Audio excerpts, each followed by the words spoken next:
This is Channel 2 News with Dave Young, Jim Conrad, and Glenn Gerberg's weather. Channel 2 News, Denver's first late newscast. Good evening. It's 9 o'clock in Denver, and thank you for joining us. They're trying to unravel a UFO mystery in Cheyenne tonight. Something hovered over the city early Wednesday morning. The National UFO Center says that something was probably nothing more than twinkling stars, but some people in Wyoming are not convinced. We have two reports tonight, beginning with Channel 2's Julie Hayden.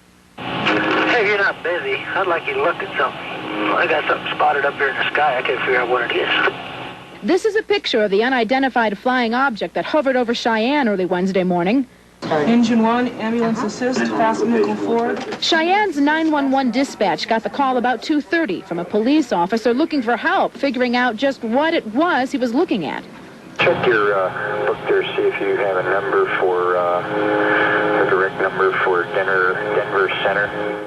According to 911 records, the officer saw a circular object floating in the sky. There were blue and white lights on the top, red lights running along the bottom, and he said it was moving slowly across the horizon. That's exactly what Warren Air Force Base Sergeant Scott Chafee saw and photographed with his 35mm camera. And it's the same thing Roger Gibbons saw. It was kind of long-shaped and kind of oblong, and it kind of curved in it, and you can see lights in the middle going around like this, changing colors from red, blue, green, and even some yellow in it. It did have some bright white lights coming from, I don't know, the top of it or something. But he tried to flag it down, but it just hovered over him for about a half hour. Others watched it too. It showed up on air traffic radar, and a freight pilot flying through confirmed something was up there.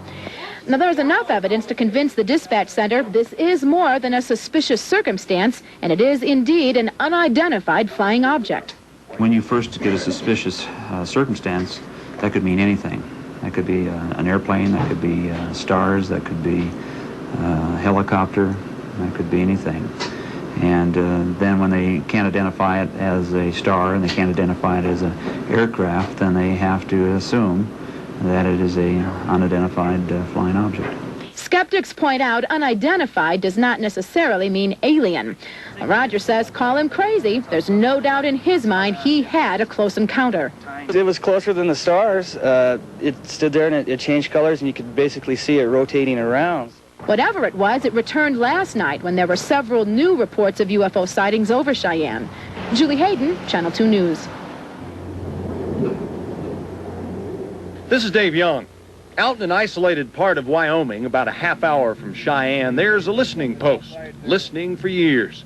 It's called the Granite Earth Station, listening for interstellar travelers. It was built and manned by Dan Lill, doctor of metaphysics. He has one purpose for his homemade UFO command post. Establish contact, actually certified contact with UFO entities. If we can communicate with them, we can learn from them. In other words, don't fear them, communicate. Using what he claims are the truest principles of magnetic vortices, what could be called Lill's theory of space travel, he explains how each of his hand-tooled contraptions works. Okay. This is working on the principle that if UFOs are flying, they are creating some sort of a static electricity that will flow around, and as they pass over, it'll kick. He is one of the most sincere ufologists you'll ever want to meet, and not the least bit surprised by all the recent Cheyenne sightings. He says he's a former test pilot and that he's tracked at least 300 visitors from other places. Even has a few pictures of one he says he communicated with via his control room. They're using, probably, some form of magnetic energy off the Colorado, Wyoming, all the way up in the Canada mountains. This type of energy. We haven't yet discovered how the UFO flies. So if we could find out how they're propelled, maybe we can do the same thing. I don't know. He's very wary of the government's handling of UFOs, so he doesn't share his theories, and he admits that some might think he's crazy. All the great inventors were looked upon as being a little loony up here. But look what we got today. And he's just waiting for the day they finally decide to land on the White House lawn. We're here, and then we'll be sitting right on top of a brand new age. Now, whatever you believe about what was seen up in Cheyenne, you may be interested to know now that several national publications are also interested in the story, so you'll probably be hearing more about it in the weeks to come.